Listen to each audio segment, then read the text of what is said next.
News Bangladesh, সংবাদ দিনের শেষে। জাতীয় সংবাদ।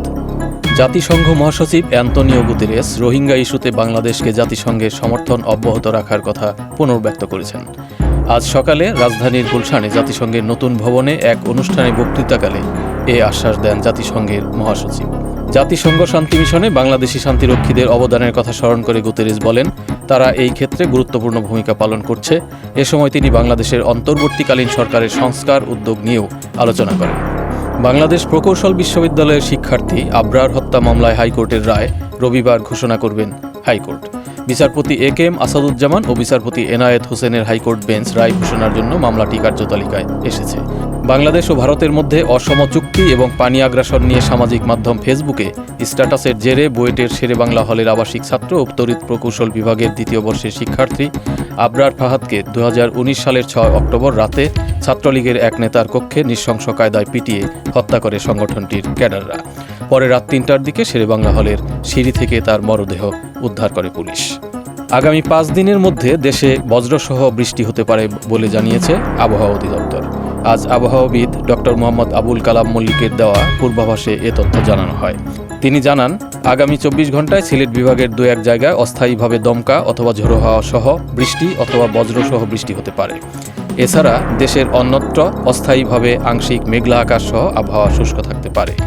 সেই সঙ্গে সারা দেশে দিনের তাপমাত্রা বৃদ্ধি পেতে পারে এবং রাতের তাপমাত্রা প্রায় অপরিবর্তিত থাকতে পারে।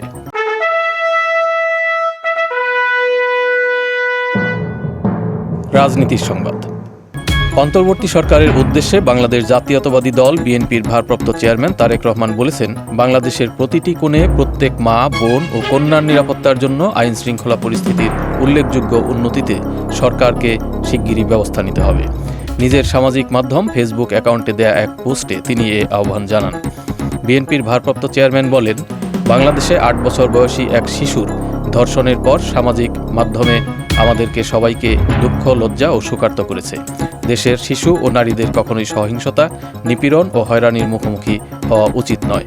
জাতি হিসেবে, মানুষ হিসেবে আমাদের নিজেদের দিকে তাকানো দরকার, যেন এ দেশে এ ধরনের অন্যায় আর না হয়। আন্তর্জাতিক সংবাদ।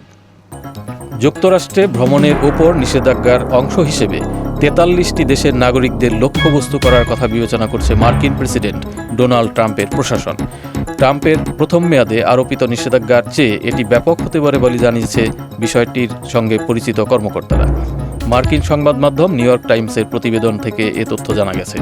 প্রতিবেদনে বলা হয়েছে, মার্কিন কূটনৈতিক ও নিরাপত্তা কর্মকর্তারা লাল, কমলা ও হলুদ তালিকা প্রস্তাব করেছেন।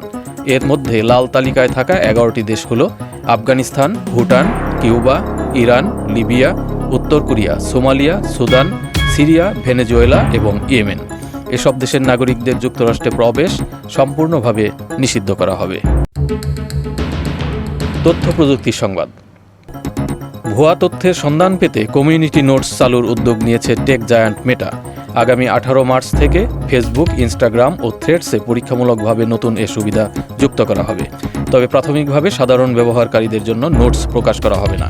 মেটার তথ্য মতে, তথ্য যাচাইয়ের প্রচলিত পদ্ধতির পরিবর্তে কমিউনিটি নোটস চালু করতে ইতিমধ্যে কাজ চলছে। এ সুবিধা চালু হলে নির্বাচিত ব্যবহারকারীরা ফেসবুক, ইনস্টাগ্রাম ও থ্রেডসে থাকা ভুয়া তথ্য বা সংবাদের বিষয়কে মেটাতে সরাসরি জানাতে পারবেন। ব্যবহারকারীদের মতামত পাওয়ার পর তথ্য পর্যালোচনা করে ব্যবস্থা নেবে সংস্থাটি। ফলে দ্রুত তথ্য শনাক্তের পাশাপাশি সেগুলো মুছে ফেলা যাবে। খেলার সংবাদ। পেশিতে চোট পেয়ে ব্রাজিলের বিশ্বকাপ বাছাই পর্বের দলে খেলতে পারছেন না নেইমার। অর্থাৎ কলম্বিয়া ও চিরপ্রতিদ্বন্দ্বী আর্জেন্টিনা ম্যাচে তাকে পাচ্ছে না সেলেসাওরা। তার পরিবর্তে মাঠে থাকছেন রিয়াল মাদ্রিদ ফরওয়ার্ড এনরিক। গত 2023 সালে হাঁটুর চোটে পড়ার পর ব্রাজিলের হয়ে আর কখনো মাঠে নামা হয়নি নেইমারের। চোট কাটিয়ে দীর্ঘ 17 মাস পর জাতীয় দলে ফেরার কথা ছিল তার, তবে বাদ সাধল চিরচেনা চোট। কিন্তু 33 বছর বয়সী এ খেলোয়াড় এখন আরেকটি ধাক্কা লেগেছে, যার ফলে তিনি কলম্বিয়া এবং আর্জেন্টিনার বিপক্ষে বাছাই পর্ব থেকে ছিটকে পড়েছেন।